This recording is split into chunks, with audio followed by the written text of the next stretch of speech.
So let's create our iterator, because we need a way of looping through our ice cream list. Any element that's stored inside our freezer collection, we need a way to loop through it.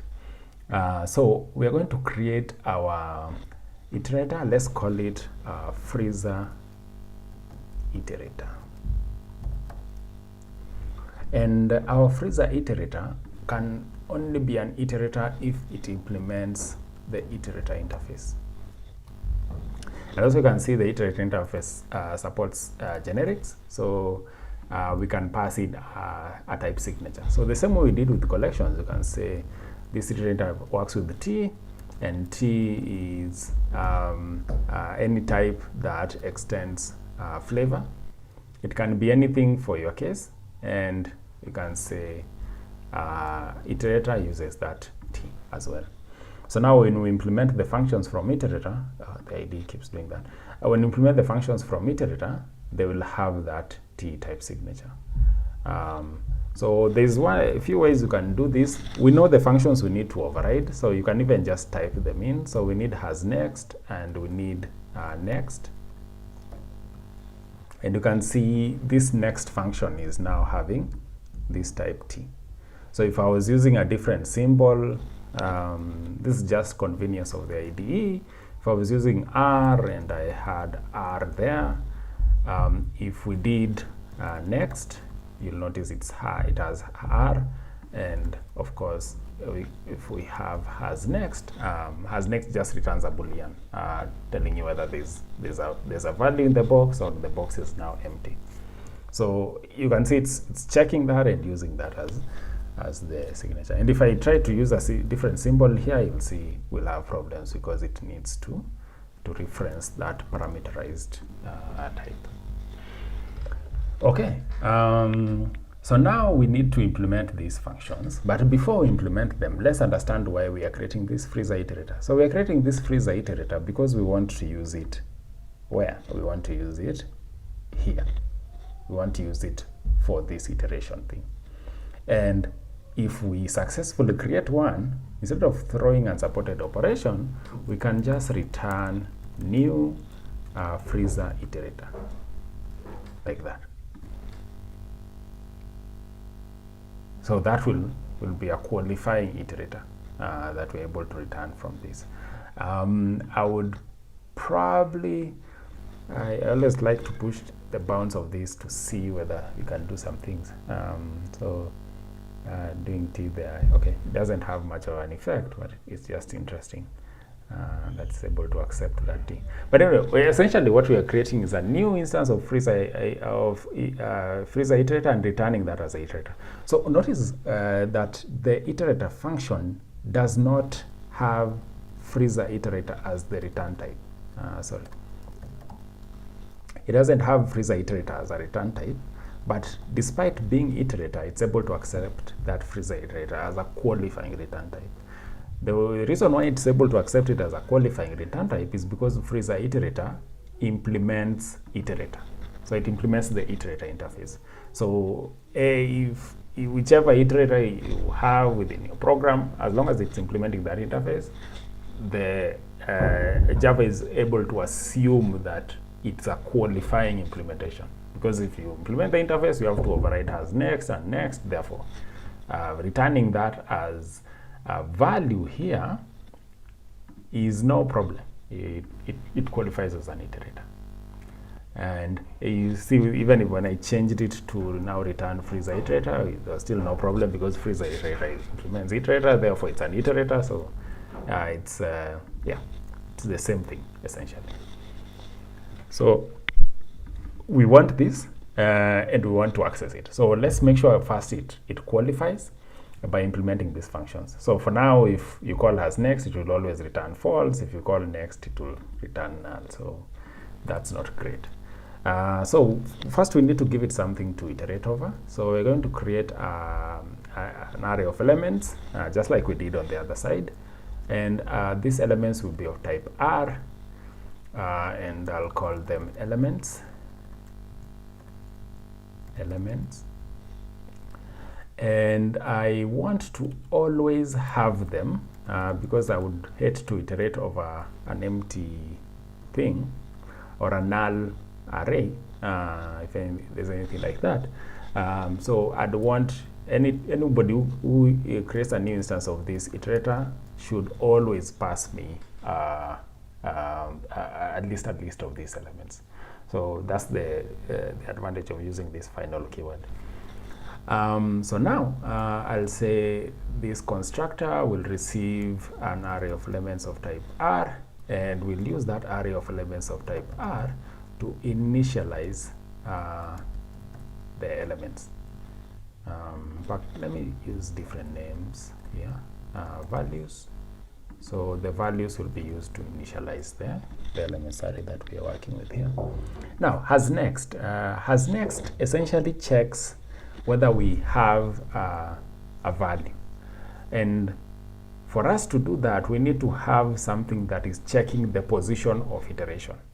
So let's imagine that elements has, let's imagine it's just a few numbers. Let's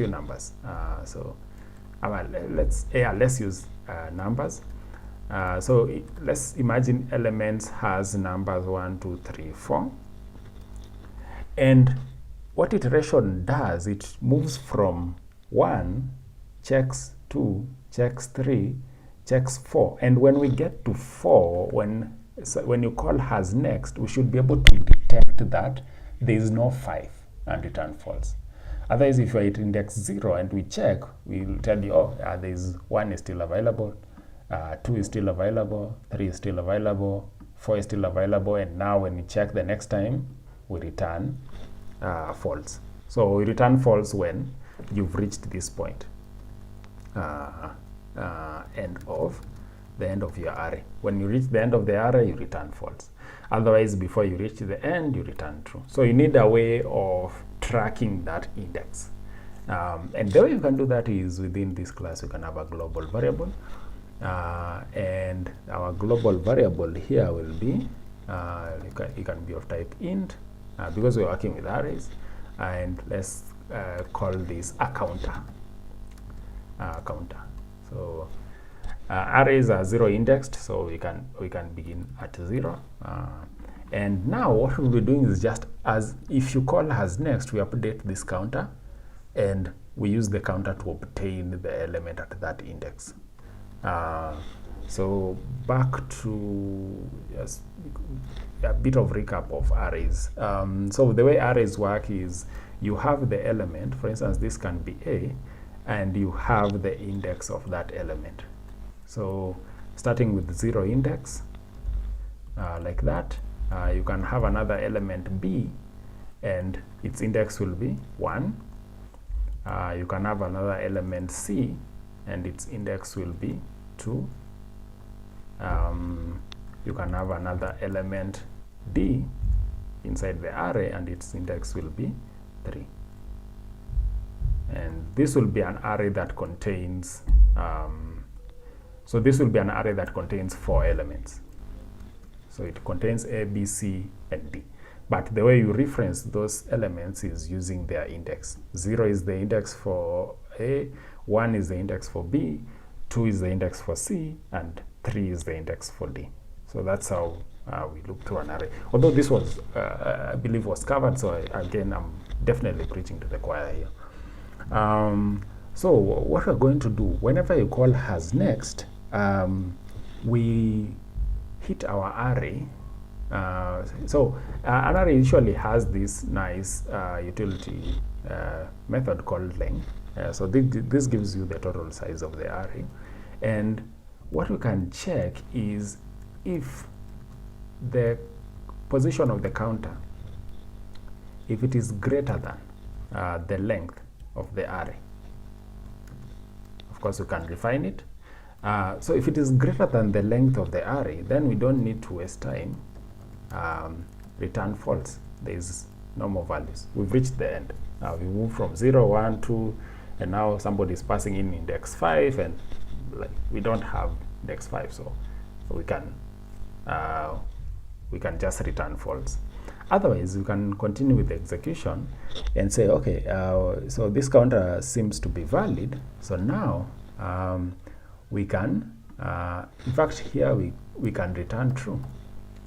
But another thing we might need to do is increment this. So we can increment it here, or we can increment it here. So just to see if we are together, where do you think we should increment this? Because essentially, whenever you pick an item, if you pick the first item, we are supposed to move it from index 0 to index 1. Then we move it from index 1 to index 2, and so on. Where do you guys think we should increment this counter? Should we increment it in hasNext or in next? Because like I was saying, the difference is hasNext checks, next actually retrieves the value. Where do you guys think we should increment the index of the array? Anyone?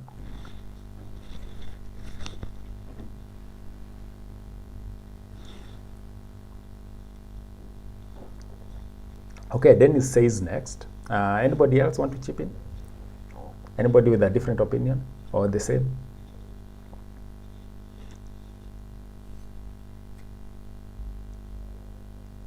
Anybody who is lost and who wants clarification? Okay, let's go with Dennis' suggestion, which is to increment it here. So here we are just checking, and if counter is greater than the length of the array, we return false. We don't have any more elements. If not, we return true. In fact, we could make this explicit and say else return true. Saying, yeah, we have some elements for that that are beyond the index you've passed. So here, within next, what we can do is now fetch the element. So here I'll say r next. Should I call it? Let me call it next element. Oh no, next element might be confusing. So the element that we are trying to retrieve, let's call it just element, is equals to elements at the counter index. Maybe to make this more explicit, let me call this index. Let's rename that variable to index. So obtain the element at the index, and that is the element we'll be returning. After you obtain the element, increment the index. So there's a few ways you can do increment in Java. One, you can be very explicit and say index is equals to current index plus 1, because we're just increasing it by 1. But there's shorthand for this, which is index plus equals 1, or you could do index plus plus, which these ones are usually a bit confusing because there is also plus plus index, I think. So you need to know the difference between the two. And within the software development community, it is discouraged to use this. And the reason why it's discouraged to use them is because how non-explicit they are, and also how it is very easy to confuse them. If you do index plus plus, it means so there's post increment, pre-increment, and pre-increment. So this is a post increment operation. So do the operation, then increment. This is a pre-increment, which means increment, then do the operation. So in our case, it might not have too much of a consequence because the only operation we are doing here is to increment it. But personally, I would discourage you from using this, and instead, if you're looking for shorthand, you can use this. And this shorthand supports multiple types of operations. You can even do multiplication, multiply by that. And what this means is just index is equals to index plus 1. And what this other one means is just index, the new value of index is equals to index times 3. So they are a bit more explicit. And in terms of positioning, the pre-increment and post-increment, now you're able to position them inside your code more explicitly. Like this one, we are putting it after the element has been retrieved. There is a very big consequence if we put it before the element has been retrieved. So if we increment here, creates very different results as to oppose to incrementing here. So yeah. So if you increment here, the index will move from 0 to 1, and then the element is retrieved. If we increment, so if we increment here, and we are at index 0, our starting point, that index will be changed to 1 because it was 0 plus 1, 1, and then now we'll be retrieving the element at index 1, and we'll be skipping the element at index 0, and then we return that element. If we increment here, we'll retrieve the element at the current index, starting point being 0, so we'll be able to get that first element. And then before we exit this function, we'll change the counter to 1, and then we return the element. So I think based on what we're implementing, I think that can be the right implementation. Otherwise, if somebody in the audience thinks we should have it, if we have index plus equals 1 at the top and then you retrieve the element, feel free to comment. I hope that's clear. So now we should have a complete iterator. We have implemented the hasNext function, we've implemented the next function, and we've gone to our freezer collection, and we are returning that FreezerIterator. So yeah. So just a small problem, not really a problem, but we've changed our contract a bit. So our FreezerIterator now has a constructor that receives the elements. So in our freezer collection, we need to pass in those elements.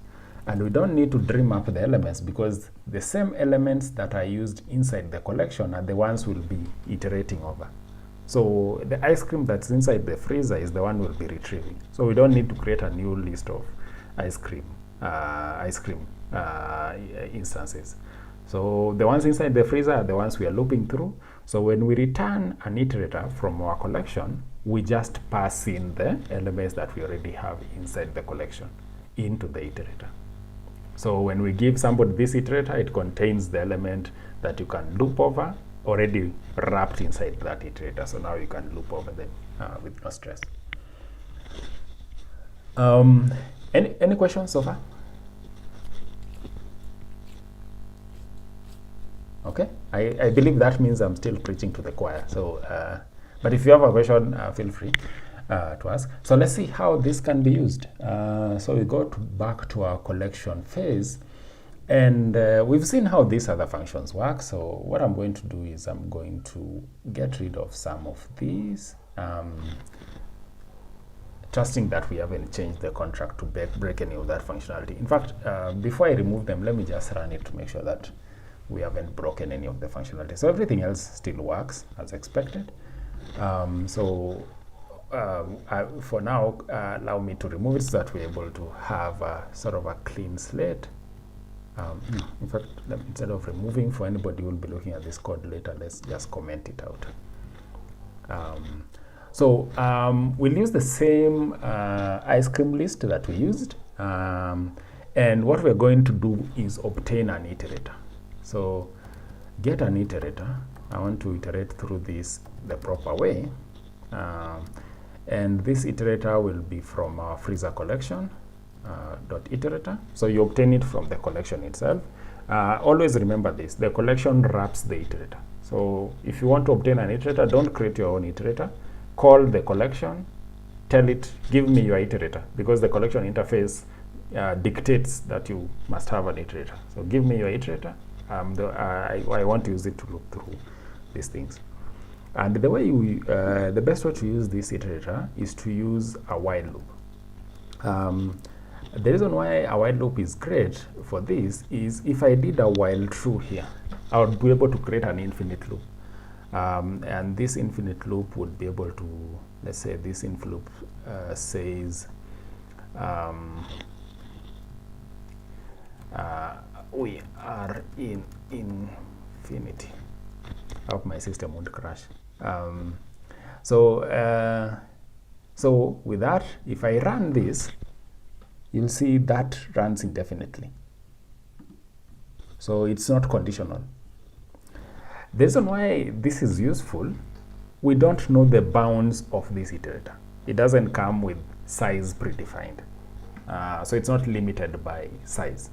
So when we use a while loop, we're able to start from an open position in that we don't know the bounds, so you just start iterating. The same difference with the for loop. The traditional C for I is equals to this, I less than. That is bound by the index of I. But with the iterator, we don't know the bounds. We don't know how far this index goes. We're in the dark, essentially. So that's why we use a while loop. And what a while loop will be running, it will be running as long as hasNext returns true. And remember our implementation of hasNext, it's checking whether there are still elements to loop through. So it's checking, this next index, is there still an element? So as long as that hasNext is returning true, we can run our loop inside this iterator. And now, this also ensures that this loop is not infinite. So yeah, so while iterator.hasNext, we can go here and say var element, which is the element at the current index in the iterator, is iterator.next. So check, we do hasNext, tells us there's an element we can use. We call next, retrieves that element, and now we can do something with the element. Let's say in this case we just want to print it. We don't have something very interesting to do with it. So element is element. Let me call getName because that's accessible. So element is that element. So we expect that this loop will run as long as hasNext has a value, and next will give us the value at whichever index we are in. So if we run it, array index, so I'm saying out of bounds for length. So this is a typical problem. Let's see. First of all, let me explain it. So the error we are seeing, this index out of bounds, it means we iterated up to index 5, but remember arrays are 0 indexed, so there is never an index 5. So we need to figure out where we're going to index 5.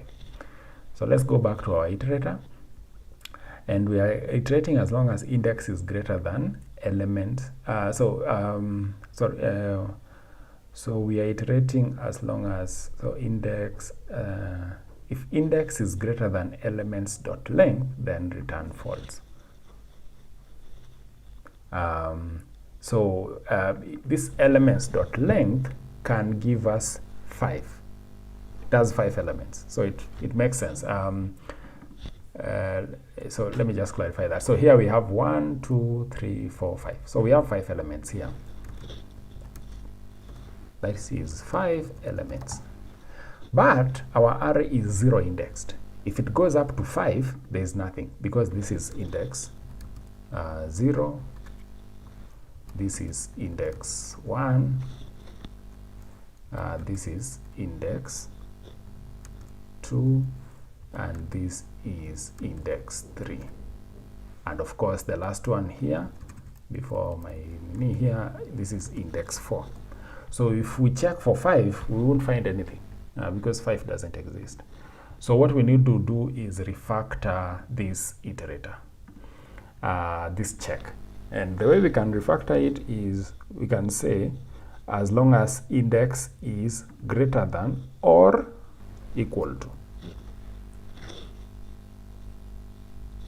As long as index is greater than or equal to element.length, return false. So that means if we pass in 5, and so if the index is at index 5, so this index is at 5, then it is equals to length of the elements, because the length of the elements also is 5. So we also have 5 elements in this array of ours.